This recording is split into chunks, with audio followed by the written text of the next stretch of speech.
यो हाम्रो साथीहरू सुन फल्ने ठाउँ छोडेर काठमाडौँमा के गर्न लागेको यो म छक्क पर्छु। अब हेर्नुहोस् यो सुन सुन हिरा यसलाई भन्छ सुन हिरा।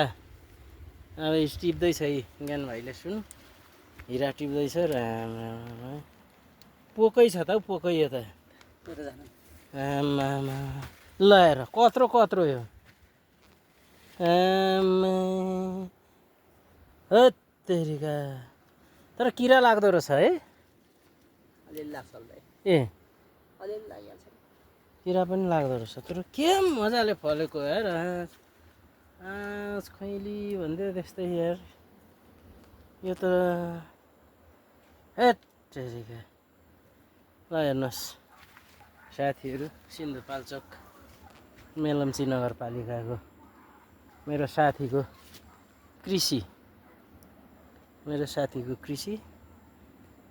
साथी अत्यन्तै हृदयस्पर्शी मेरा साथी अब ज्ञानबहादुर सेन्तन साह्रै मेरो हितैषी धेरै पहिलेदेखि यहाँ हेर्न जाने भनेर हामीले सल्लाह गरेका थियौँ।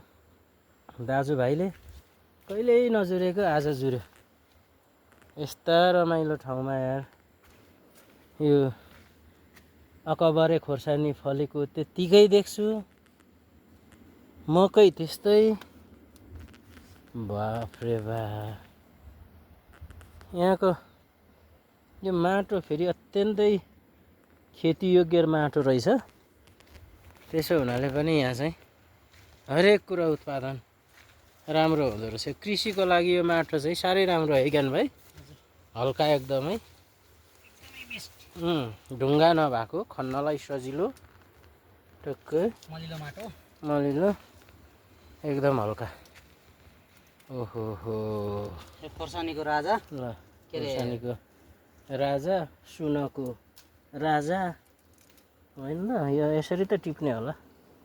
अनि हात चाहिँ पिरो हुँदैन यसरी टिप्दा हुँदैन नि यो जब नफुटाएसम्म केही पनि हुनेवाला छैन। यो बाल्टीमा हाल्ने के केमा हुन्छ ए ल म पनि अब खोर्सानी टिप्न थालेँ।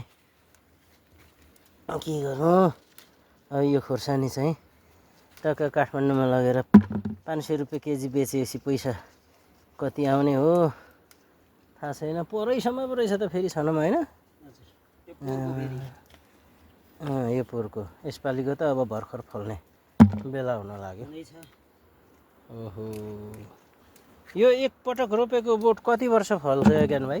3 वर्ष 3 वर्ष है।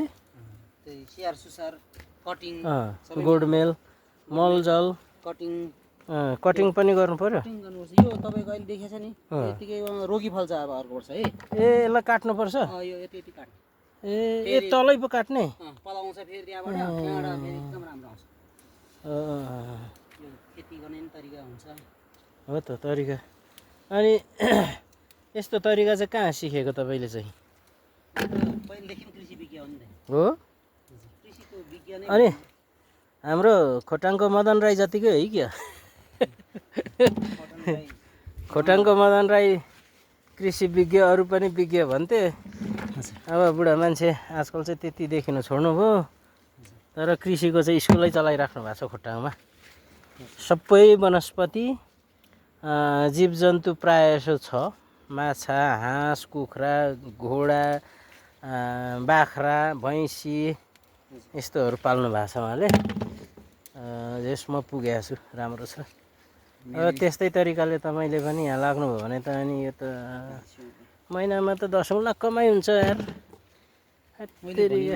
यस्तो यो चाहिँ होइन यो मलाई धेरै चाहिँ के दाइ महिना के अरे किलोको 150 रुपियाँ भयो नि मलाई पुग्छ के 150 रुपियाँ पैसा के गर्नु धेरै होइन 150 रुपियाँ किलोमा चाहिँ मैले बजारमा लिन सक्यो भने यो हारलुस हुन्छ। यो फेरि तपाईँको घरमा लगेर होइन तपाईँले नखानु भएर यतिकै राख्नु यो सुकेर जाला बरु कुहिने नै ए यसको क्षमता त्यति हो। यो अर्गानिक भनेको त्यो हो। ए त्यस्तो हो यो हुँदैन। व्यवसाय केटाहरूले गरेछ तिनीहरूको चाहिँ देख्न चाहिँ ठुल्ठुलो राम्रो देख्छ। यसको जस्तो बास्ना आउँदैन यसको जस्तो मिठो हुँदैन नि त यो जति।